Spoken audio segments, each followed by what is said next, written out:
My name is Mark Schaefer, and I'm a Nolimitspreneur. You're now locked onto another episode of the Nolimitspreneur podcast, the show that helps you dominate in life and in business to enhance your mindset, confidence, productivity, time management, habits, and goals. And now, your host, Maher Abiad.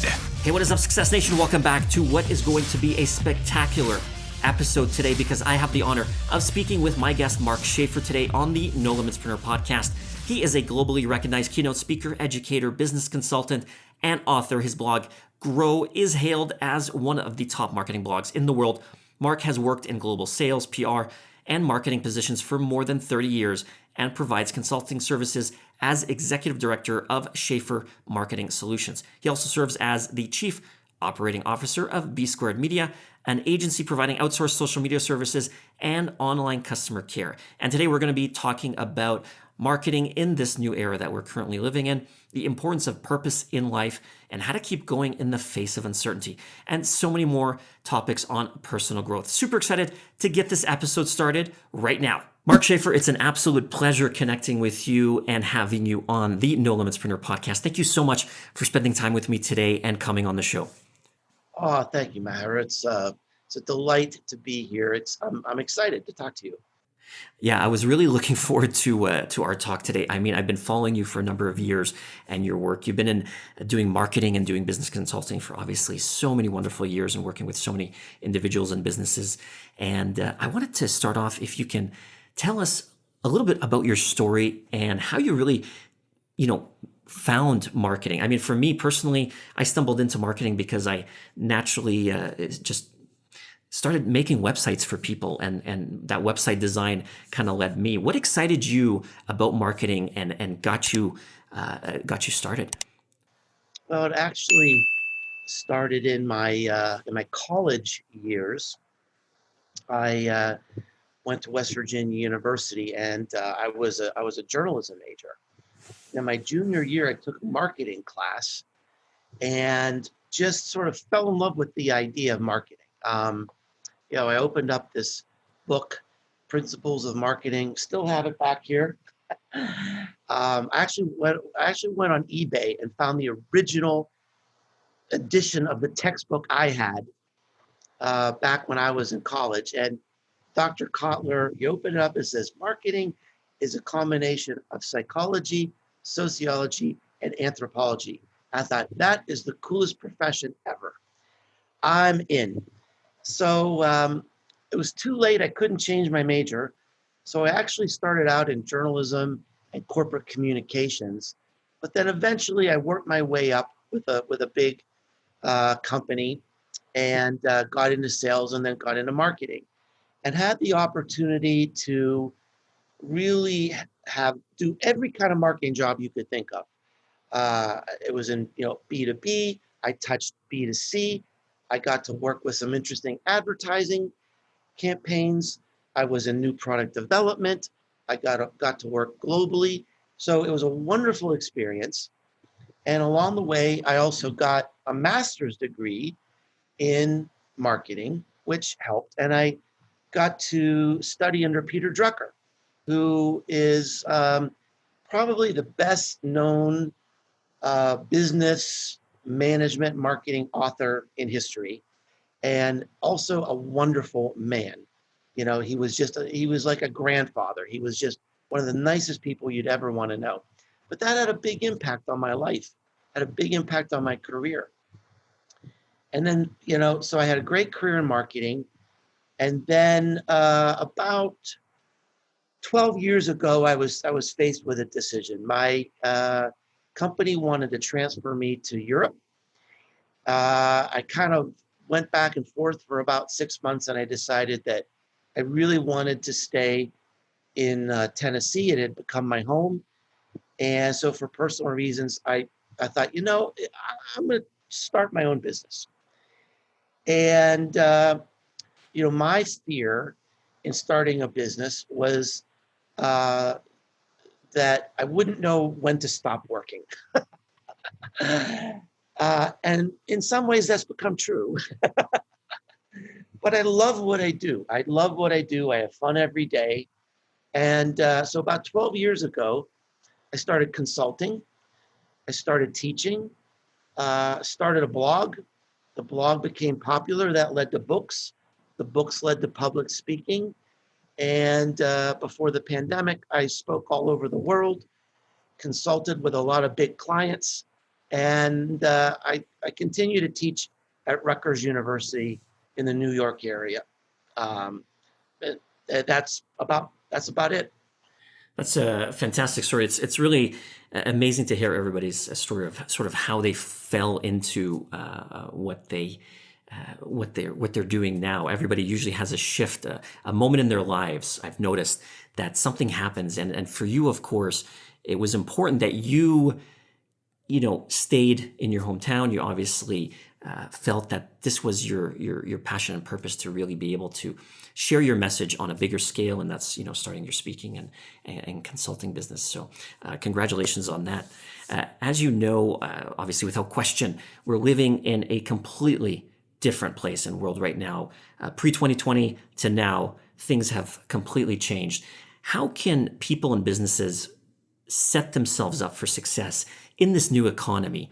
And what do you recommend people do to be able to sell and market themselves differently? Because things have changed. The way that people communicate changes now. And also, if you can touch on, you have a new book out as well called Marketing Rebellion, The Most Human Company Wins. I love that title. How does that play a part, the human aspect of it? Well, that's about 12 questions. But let me start with, how we need to shift. And, first of all, let me just express that, I know a lot of people are struggling and suffering. And I think having this empathy is really important in everything that we do right now. Everyone we know, everyone that we want to sell to is suffering in some way. They're experiencing some loss. They're grieving something. Now, we usually associate grief with the loss of a loved one, but I mean, it could be the loss of freedom to go visit your parents, or to go to your favorite restaurant, or to, work without kids crawling all over you at the same time. So, we're going through cataclysmic changes, and I'm personally concerned about the impact of this accumulated stress that's forming in really all of us. So the first step, I think, is to have this empathy and to remember that everyone we know and everyone that we're working out is probably mentally whacked out in some way. Now, the model that I've been using to help my clients think about how to adjust is the old Maslow's hierarchy of needs that we learned in Psychology 101. And this was a pyramid that depicted basically the foundational needs of a human life. And for the purists out there, I know that this model has been questioned, but for simplicity's sake, let's just accept what it is right now. So at the bottom, I think this makes sense.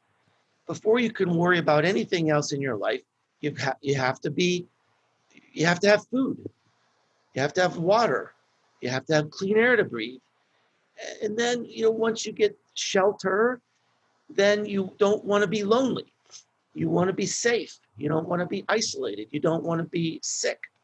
And at the very top of the pyramid would be aspirational hopes and dreams, like buying a new car, buying a boat, going on a big vacation or something like that.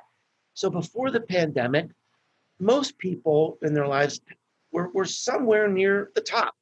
The economy was doing really well. It had been robust for a long time. Consumer spending was good. Income was going up. But now almost everybody is back down toward the bottom, right? We're worried about getting sick. We're worried about our jobs. We're worried about making our house payments. For a long time, I was worried about, getting enough food. The grocery store shelves were not stocked around here. So if you're in a business that kind of serves the bottom of the pyramid, double down. This is your time. If you're in a business that's kind of at the top of the pyramid, you need to find a way to be relevant in this moment. And that may not mean selling, selling, selling. It could be helping. It could be showing empathy.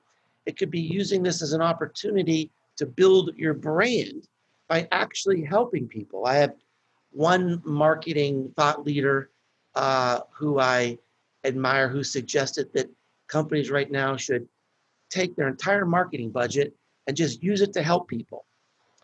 And I don't think that's a bad idea.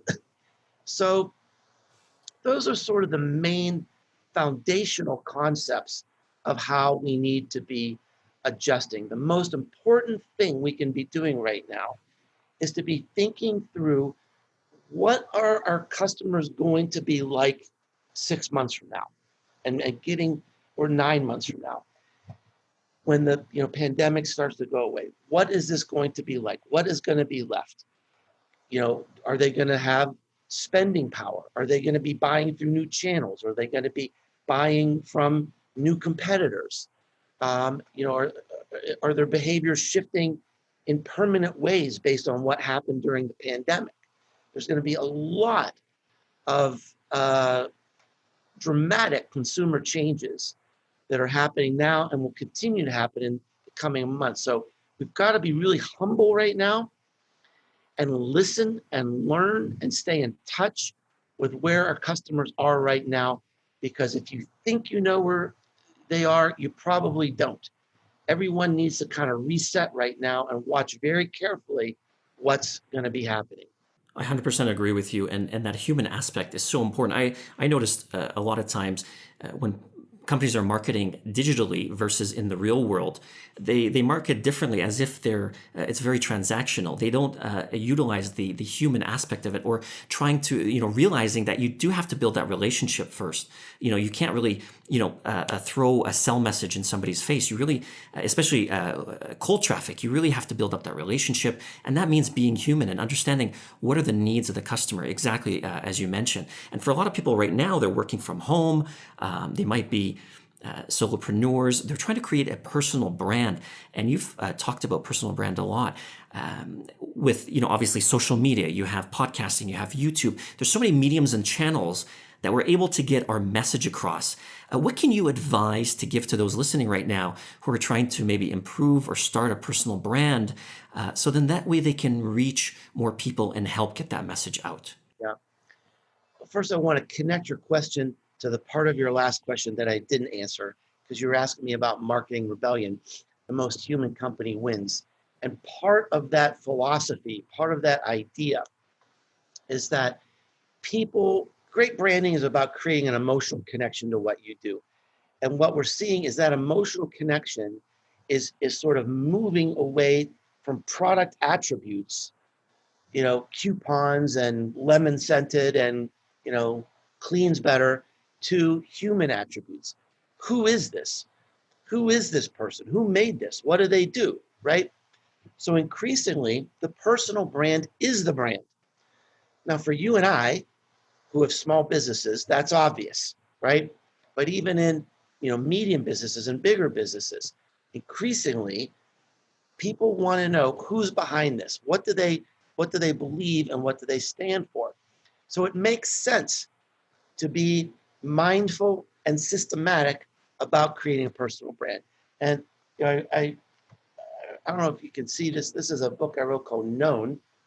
And what I explored in this book, Maher, was, is there a process to become known? Is it luck? Do you have to have some kind of special sauce, some sort of charisma? And what I found is that there is a process. There's 4 things everyone does, no exceptions, to become known in the digital age. Now, you hinted at one of the big ideas here when you're asking me about content. It's sort of overwhelming and intimidating. So real quickly, let's go through those 4 things. Number 1, you need to be clear on what you want to be known for, all right? And that's super important. You don't have to get it exactly right, but you have to take your best shot. And I encourage you to separate what you want to be known for from your passion. It may be the same, but your passion might be a hobby that needs to stay a hobby. So we need to sort that out. Number two, now that you kind of know your story, where do you tell this story? Is there a way you can deliver this story that's maybe a little bit different from what your competitors are doing? Third, how are we going to tell the story? Through content. Now, that's where it can seem a little overwhelming because we get this advice. We need to have a podcast. We need to do live streaming. We need to be on Facebook. It's not intimidating. It's not confusing. Really, you only have 4 choices. You have to write something like a blog, record something like a podcast, do video like something on YouTube, or create something visual that would be on Pinterest or Instagram. You don't have to be everywhere. You don't have to do everything. If you're an entrepreneur, small business owner, you pick one of those. You do it well, you stick with it, you master it. Now, Facebook, LinkedIn, Twitter, YouTube, those are distribution channels, right? What really matters is that core content that's original and yours. That's how you tell your story. Then the fourth idea is that you need to build an actionable audience. Today, people, I think, seem too preoccupied with building their follower count on social media. Those are weak relational links. They're not going to help you make your dreams come true. They're important because they represent potential, but they're not going to buy stuff from you. So you need to grow that potential into real relationships that can help you succeed. So those are the 4 things that I talk about in my book, Known. And I think, if I had one piece of advice to people struggling today and wondering what to do in this pandemic, of course, you've got to make sure you're relevant in this moment. You've got to reserve your cash and fight to the other side. But the other thing that I think is important is that this is a great time to build this personal brand, because there's going to be a shakeout at the end. And if you're known, you're going to have an advantage over somebody who isn't known. So I think, if you've got the time, if the time is right for you, working on a personal brand is very important right now. It's absolutely an incredible time because, with coronavirus kicking in, people obviously staying at home. And what are they doing? They're in front of screens. They're in front of Netflix. They're in front of their on their phones. And YouTube, viewership, goes up, and social media consumption goes up because now people are at home, and being able to do that and having that opportunity to get in front of that audience is super important. And one thing, speaking of YouTube, I saw on your YouTube channel that you had. And your wife had contracted coronavirus. I'm obviously very sorry that you had to go through that, but if you can share that experience with the audience, I think it's really important on how you had to really strengthen and have a strong mindset to be able to battle through that unforeseen situation in your life. Yeah, really, as I reflect on that experience, it was really more of a mental challenge in some ways than even a physical challenge. My wife picked up the virus on a ski trip. She was on a family ski outing in Idaho, which became a hot spot. A lot of people from Seattle were escaping to Idaho, and so it became a hot spot. She came home and she was sick, and when she had a fever for 5 days in a row, she got tested. She was positive, and thankfully, I didn't start having symptoms until after she was well. So she was sick for about 2.5 weeks, and then I got sick. So I had a lot of the symptoms that you hear about. I had cough, I had a fever for 15 days, chills, stomach problems, headaches. I had this pressure in my chest, which was really kind of unnerving and disturbing. And then I also experienced hypoxia, which is sort of like if you go to the top of Mount Everest without an oxygen tank. My body, I wasn't getting enough oxygen in my bloodstream. And so that makes you disoriented, and you can't really concentrate. I just saw a report. Tom Hanks and his wife had the coronavirus down in Australia, and he just was interviewed about it. And one of the things he talked about, he said, I couldn't think. I couldn't concentrate. And that comes from this hypoxia. So literally, for a couple of weeks, I couldn't read, I couldn't write, I couldn't think, really couldn't do any business at all. And as I was coming out of it, I had a goal. My big goal was to write a meaningful blog post, just one. I've written more than 2,000 blog posts in my life. So, the mental part of it was you just didn't know what was going to happen next. Now, thankfully, we did not have to be hospitalized. But it was a tough disease. It was a very difficult disease to get through. For me, it was a little easier for my wife, and wouldn't wish it on anyone. It's a serious. It can be very serious. But there was the mental aspect. Hit me in a couple ways. First of all, before I got sick, the pandemic hit, and my business crashed.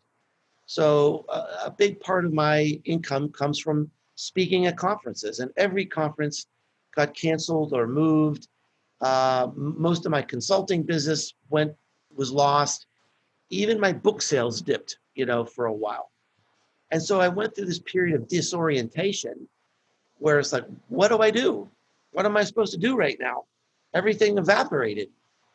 And it took me about 3 days really to kind of get my footing again and realize that at the heart of everything that I do, I'm a teacher.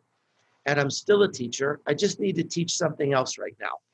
So I pivoted, forgot everything that I was writing, and started writing about pandemic-related strategies.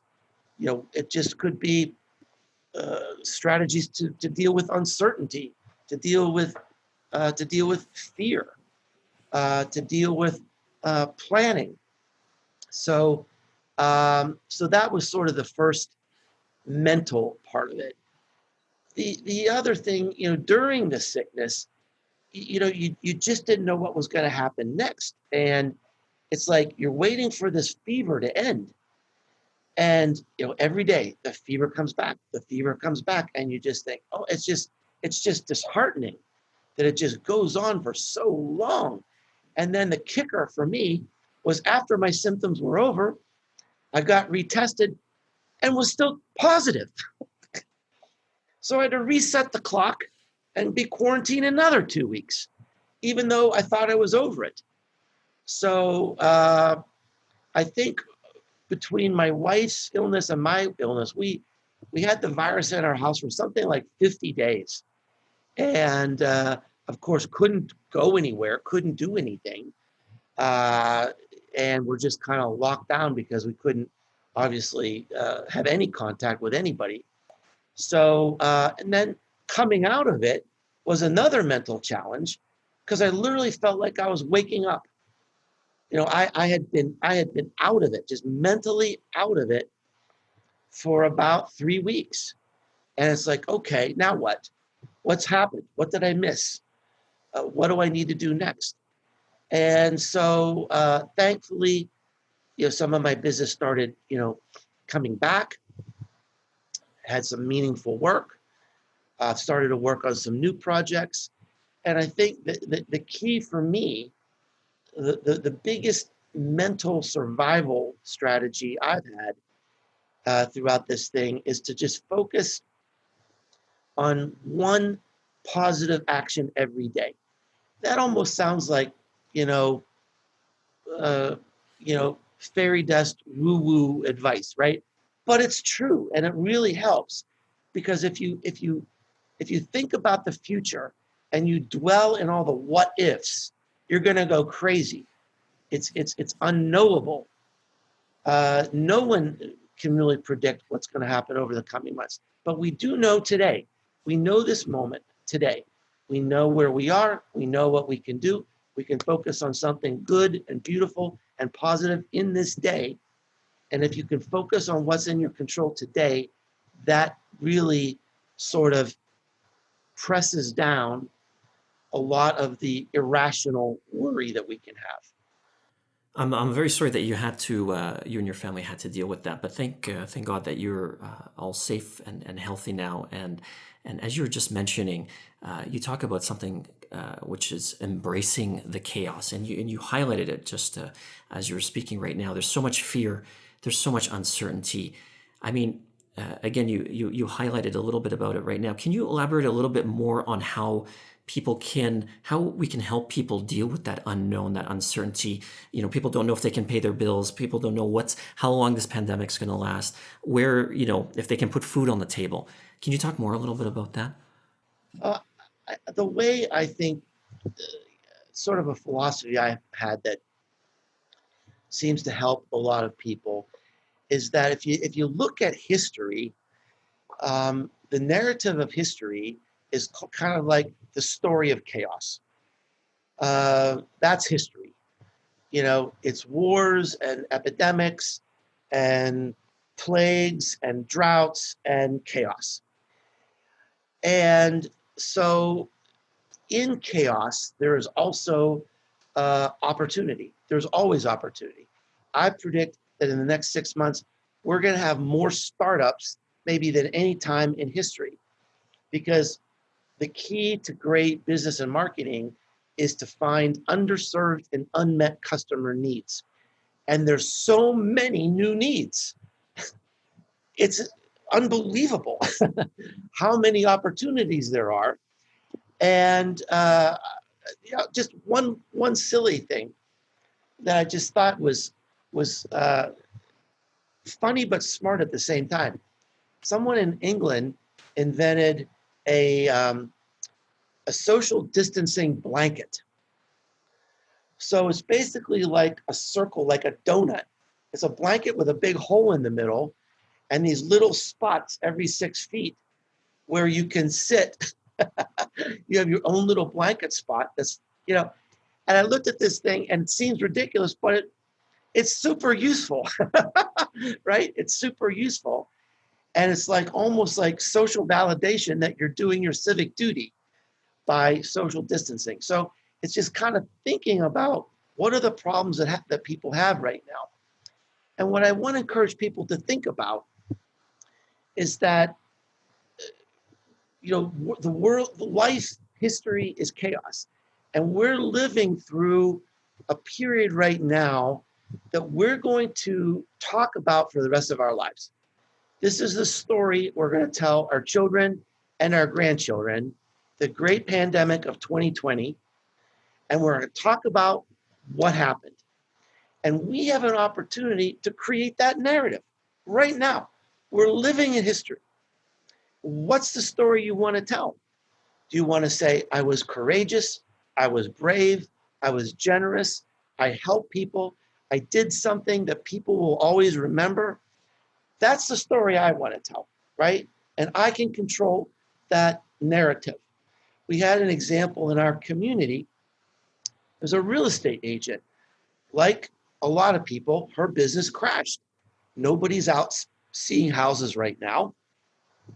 So she transitioned and created a group to sew masks. This was at the beginning of the pandemic when we were in this crisis and we didn't have near enough masks, and they learned how to make masks. And she had 800 people in this Facebook group learning how to make these masks, and they were shipping them to hospitals everywhere.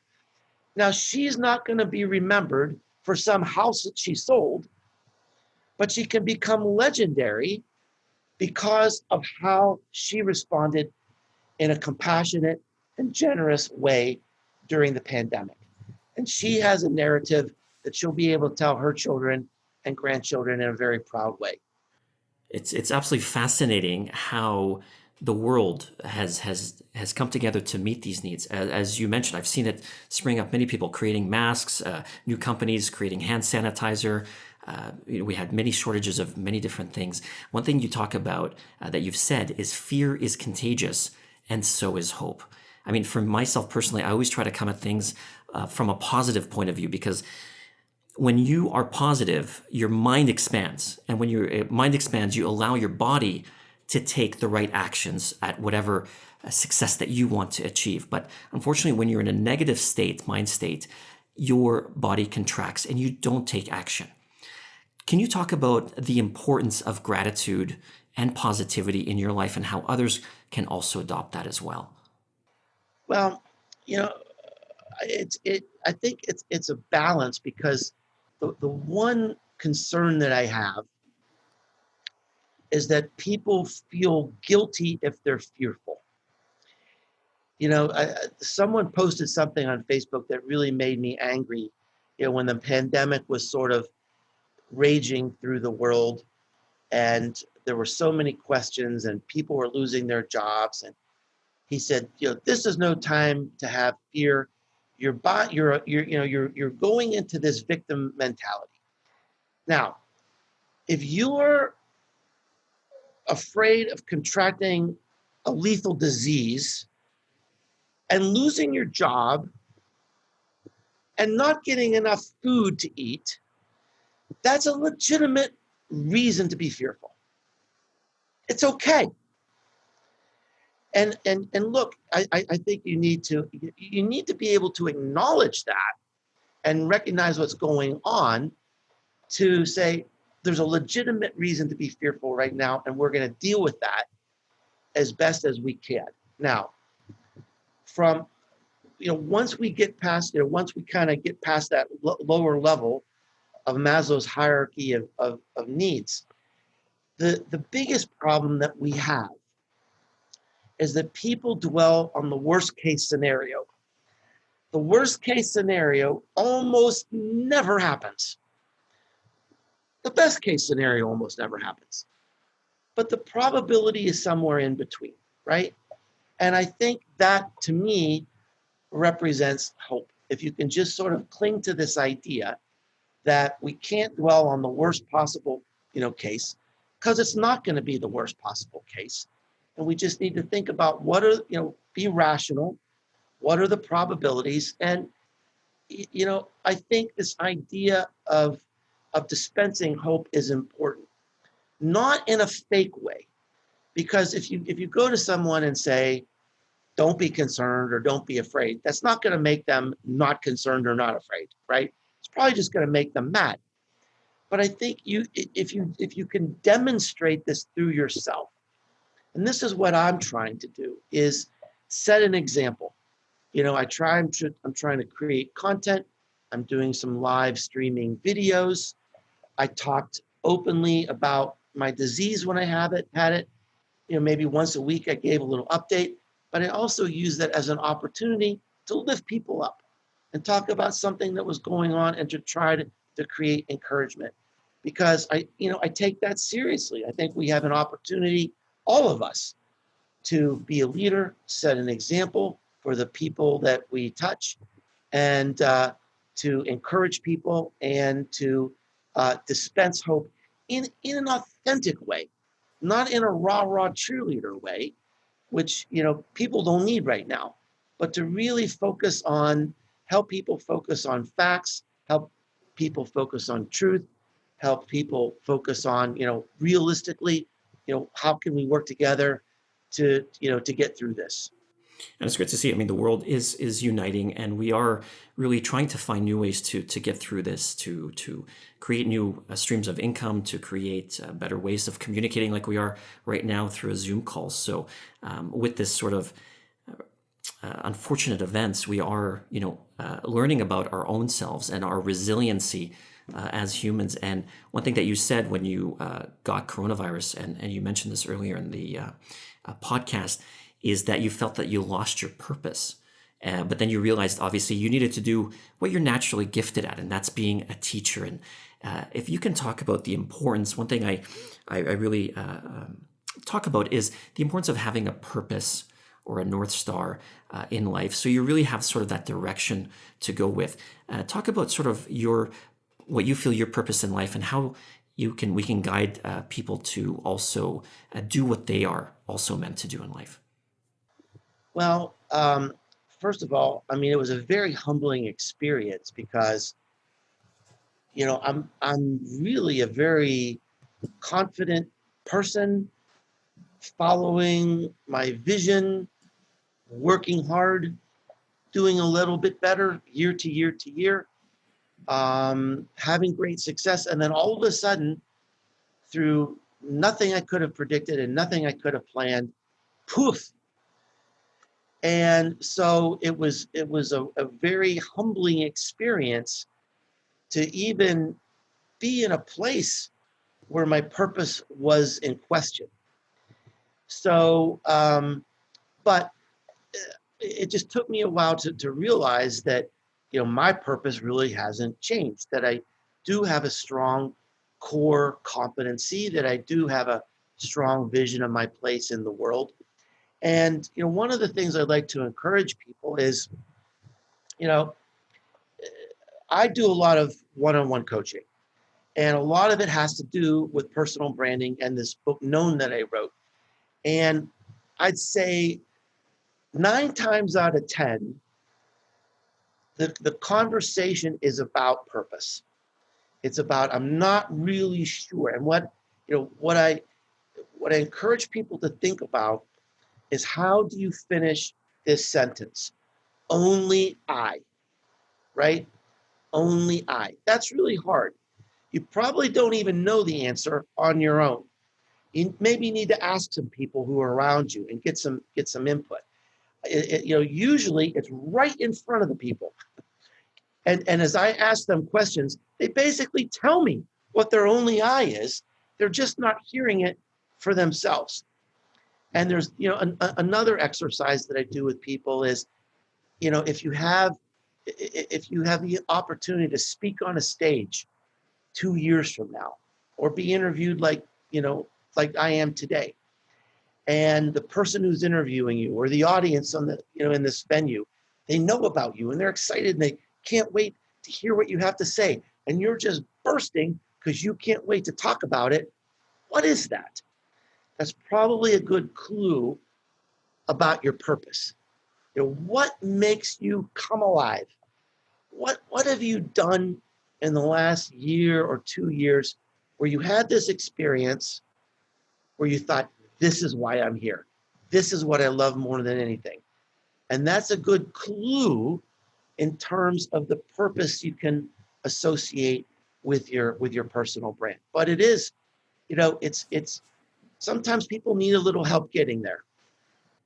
Absolutely incredible advice. Mark, what's the best way that people can learn more about you, get in touch, and connect with you after the show? Well, it's easy to find me. My blog, podcast, books, and all my social media connections are at businessesgrow.com. And I'd love to stay connected with people who hear your show.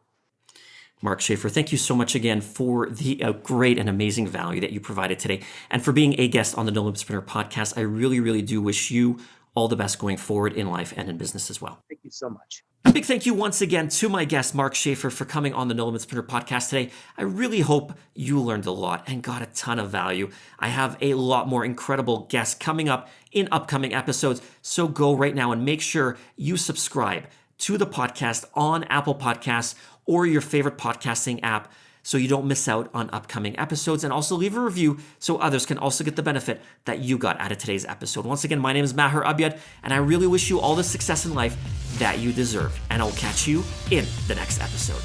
You've been listening to another quality episode of the Nolimitspreneur podcast with your host, Maher Abiad. Want to continue to master your mindset? Download the 7 self-limiting beliefs that are stealing your success away guide for free right now at nolimitsmindset.com.